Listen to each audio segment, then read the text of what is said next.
आता सभागृहामध्ये सभागृहाचे माननीय उपमुख्यमंत्री आणि नगरविकास मंत्र्यांचा गृहनिर्माण मंत्र्यांचा त्यांच्या प्रस्तावाला रिप्लाय सुरू होता। हा रिप्लाय झाल्यानंतर काही सन्मान्य सदस्य विशेषतः उबाटाचे सदस्य भास्कर शेठ जाधवानी माननीय भास्कर शेठ जाधवानी राईट टू रिप्लायचा मुद्दा उपस्थित केला। आपण राईटली पॉइंटेडली जे काही नियम आहेत आपले त्याचा आधार घेऊन जे स्वतः चर्चेला सुरुवात करतात त्यांना राईट ऑफ रिप्लाय आहे हे नमूद करून आपण त्यांना सांगितले की तुम्हाला बोलता येणार नाही। याच्या नंतर सन्मान्य अध्यक्ष महाराज माझी विनंती आहे सभागृहाच्या वतीनं आपण आतले जे सीसीटीव्ही आहेत ते सीसीटीव्हीचं फुटेज काढा। माननीय अध्यक्षांच्याकडे बघून जे हातवारे करून ते बोलले ज्या त्वेषामध्ये ते बोलले आणि जर रेकॉर्डिंग असेल तर रेकॉर्डिंग काढा। आम्ही इथनं ऐकलंय तुम्ही रिटून कामकाज नेऊ शकणार नाही, तुम्ही मनमानीने कारभार करू शकणार नाही हे आम्ही ऐकलंय। अध्यक्ष माननीय अध्यक्षांच्या बाबतीत अशा पद्धतीचं अवमानकारक वक्तव्य करणं हा माननीय अध्यक्षांचा अवमान आहे नंबर 1। आणि अशा पद्धतीनं एकच मिनिट आणि अध्यक्ष महाराज हे झाल्यानंतर अध्यक्ष महाराज ज्यांनी हा प्रस्ताव सुरुवात केली ते उबाटाचे दुसरे सदस्य हे सगळं झाल्यानंतर सभागृहामध्ये आले आणि ते म्हणायला लागले की धाडस लागतं बोलायला। आम्ही त्यांना म्हटलं तुम्ही जर ऐकलं असतं तर तुम्हाला राईट टू रिप्लाय होता। पण माझी दुसरी विनंती आहे उबाटाचे सदस्य माननीय आदित्य ठाकरेंचे सुद्धा सीसीटीव्ही फुटेज जे आतमध्ये आहेत त्यांनी जे हातवारे केले समोरच्या बाकड्यांकडे बघून जे त्यांनी इशारे केले ते सुद्धा विधानसभेच्या नियमात बसणारे नाहीत। त्यामुळे माझी विनंती आपल्याला आपण स्वतः या दोन्ही सन्मान्य सदस्यांचे व्हिडिओ फुटेज सभागृहामधले तपासा। ते जे बोलले तुमचे समोर बसलेले जे लोक लिहून घेतात त्यांनी सुद्धा कदाचित त्यांनी जर कानाला मशीन लावले त्यांनी जर ऐकलं असेल तर त्यांची सुद्धा माहिती घ्या।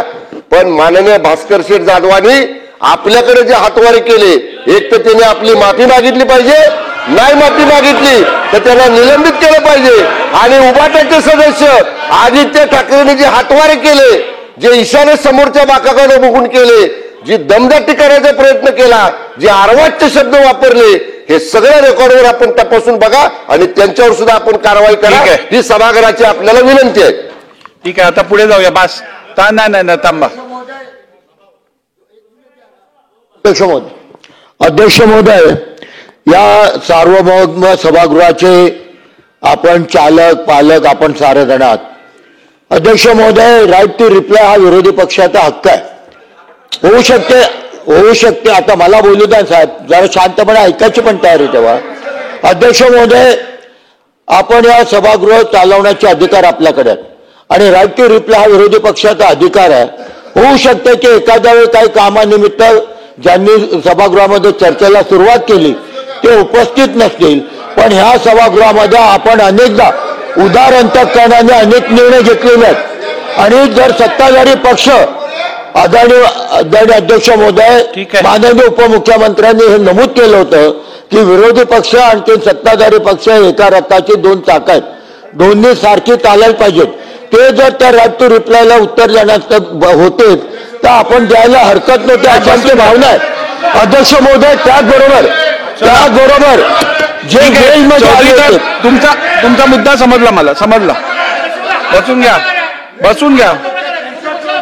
सन्मान्य सदस्यांना मला परत अवगत करताना अत्यंत वेदना होत आहेत की हे बघा मी वारंवार आपल्याला सांगितलेलं आहे की महाराष्ट्र विधिमंडळ महाराष्ट्र विधानसभा ही या देशातली सर्वात प्रीमियम लेजिस्लेटिव्ह बॉडी म्हणून ओळखली जाते। अपेक्षित आहे की या सभागृहातलं कामकाज हे नियमानुसार व्हावं।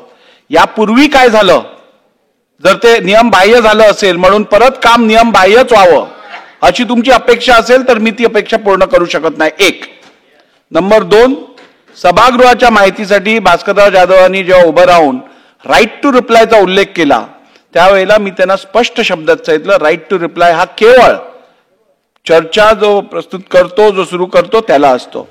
आपल्या माहिती करता सभागृहाला मी महाराष्ट्र विधानसभा नियम 32(3) वाचून दाखवू इच्छितो। प्रस्ताव मांडणाऱ्यास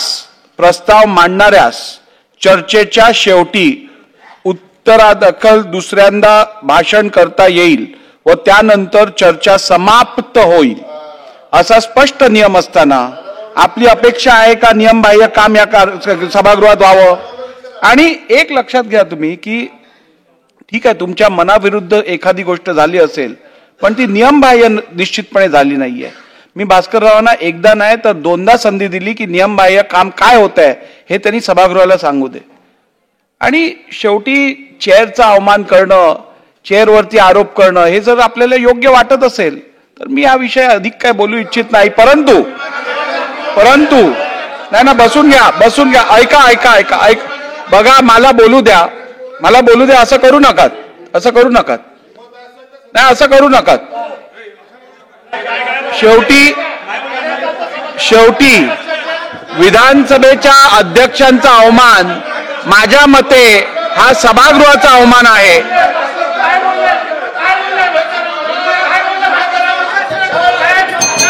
बसून घ्या, चुकीचं आहे, बसून घ्या. सुनील प्रभू साहेब, माझ्या अधिकारांची मला जाणीव आहे, माझ्या जबाबदारीची मला जाणीव आहे. त्यांनी मागणी केली म्हणून काय करायचं ते मी ठरवेन, तुम्ही चिंता करू नका. आता मी तुम्हाला एकच सांगू इच्छितो की या सभागृहाचं कामकाज तुम्ही माझ्यावर किती आरोप करा, तुम्ही माझ्याबद्दल काहीही बोला, पण नियमबाह्य काम मी या सभागृहात होऊ देणार नाही. अशाच नवनवीन अपडेटसाठी डिजिटल कोल्हापूर चॅनलला सबस्क्राईब करायला विसरू नका.